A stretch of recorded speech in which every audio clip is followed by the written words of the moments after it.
Hello students, we're back again today with lesson 10.7. Lesson 10.7 is covering elapsed time. Our essential question for the day, how can you solve elapsed time problems by converting units of time? Now we've got a real world problem, and the thing is, this lesson and these things that you learn are probably going to be super handy because this is something you are going to do all the time. Get it? All the time. Life will probably teach you this lesson better than this lesson in the book will. So, a computer company claims that its laptop has a battery life that lasts 4 hours. The laptop actually ran for 200 minutes before the battery ran out. So, did it actually last 4 hours? So, what we need to do is convert those 200 minutes into hours and minutes. So in order to do so, we take the total number of minutes over here, which was 200, and we divide it by 60 because we know that there are 60 minutes in an hour. Okay? You've been learning this since the 3rd grade, so this should be a little bit of a review. So 200 goes into 60, 60 goes into 200, a total of 3 times, giving us a remainder of 20. So that's 3 hours and 20 minutes. So 200 minutes is the same as 3 hours and 20 minutes. Okay? Looking at that, we then have to decide, well, is 3 hours and 20 minutes the 4 hours that they claimed it would be? Well, we happen to know that 3 hours and 20 minutes, here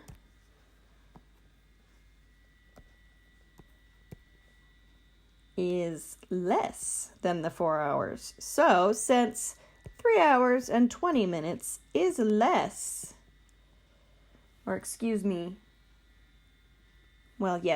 than 4 hours, the battery did not last as long as they said it would. Okay? Any questions about how to do that? Let me know. Try this. Now we have this nice little chart. Now remind me, if I don't remember, I'm going to put together a chart or a page with all of these charts that we've looked at throughout all these lessons for you so that while you guys are studying for the test that you can study these as well. Converting mixed measures. So we've got days that we want to turn into weeks and days. So Jill spent much of her summer away from home.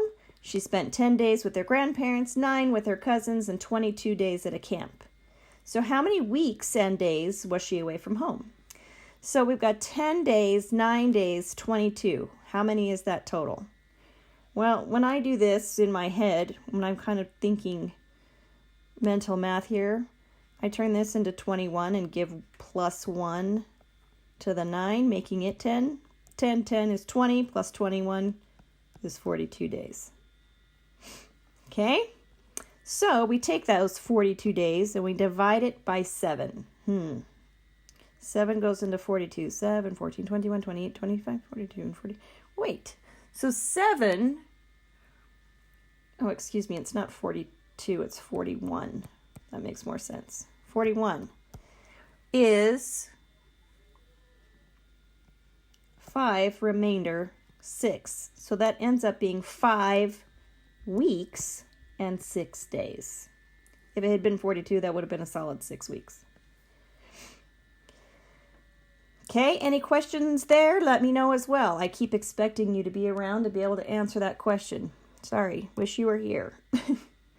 Okay, next way. There's a couple different ways we can also work with being able to find elapsed time, and I'm sure you've seen these methods before.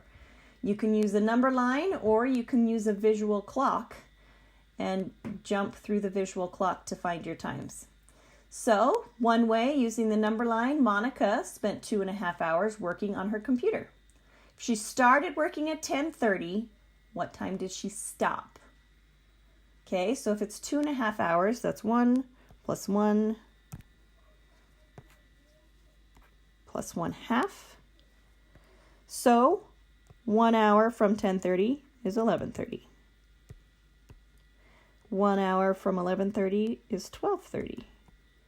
And then we have half an hour more, which is 30 minutes, which would put us at 1 o'clock.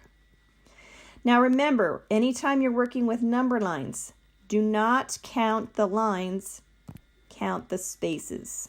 Okay, 1, 2.5. It's much easier to make sure you're accurate if you do it that way. Okay? The other way is the clock. Looking at the clock, you can jump like they show here. 1 hour, 2 hours, half an hour, and find that it lands at 1 o'clock. Okay? So we've got another one here where we need to find the start time.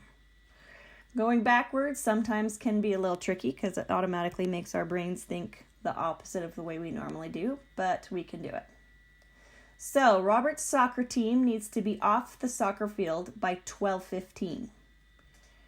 Each game is almost an hour and 34 minutes long.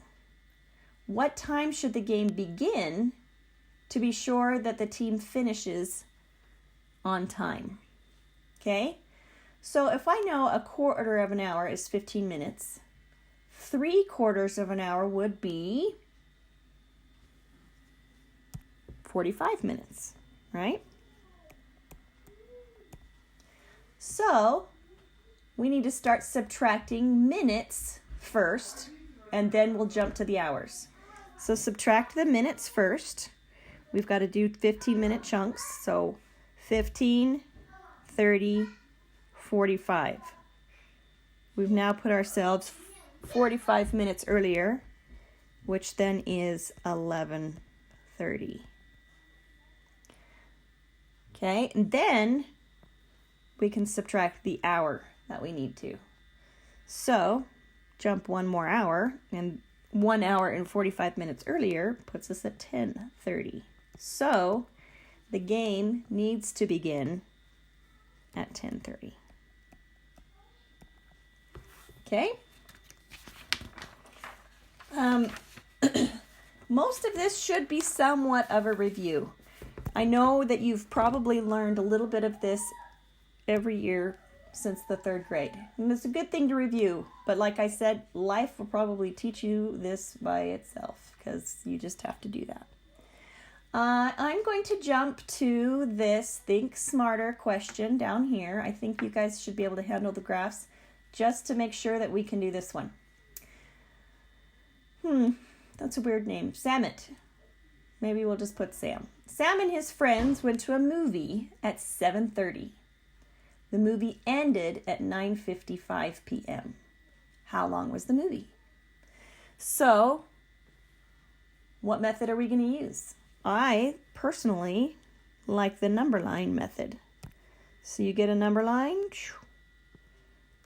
I start at 7:30. 1 hour would put me at 8:30.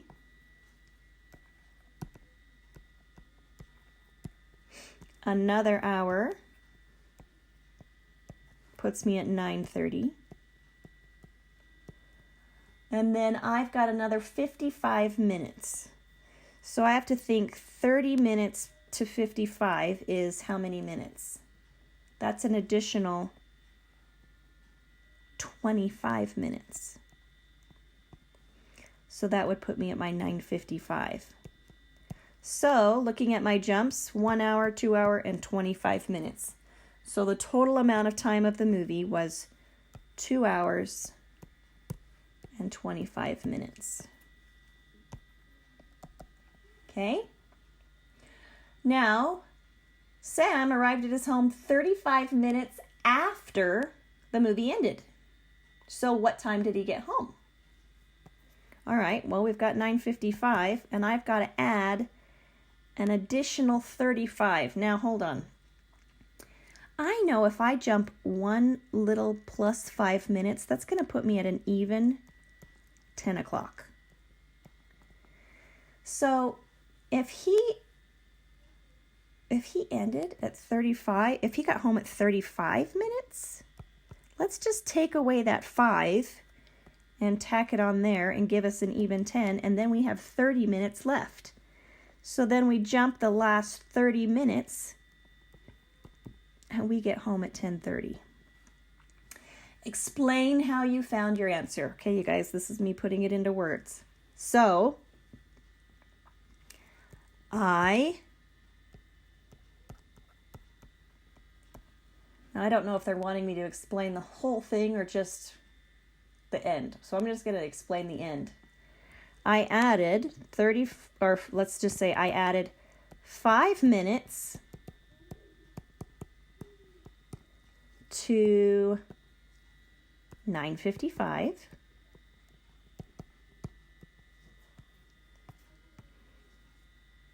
Then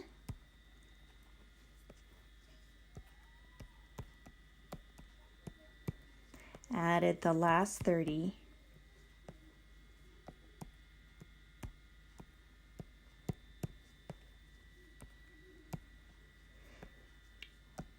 to 10 o'clock.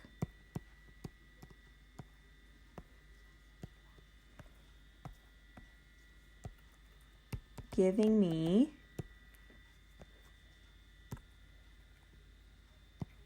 10:30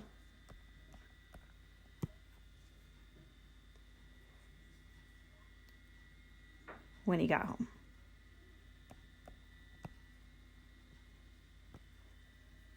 I should say the time he got home. Let's do that. 10:30, the time he got home.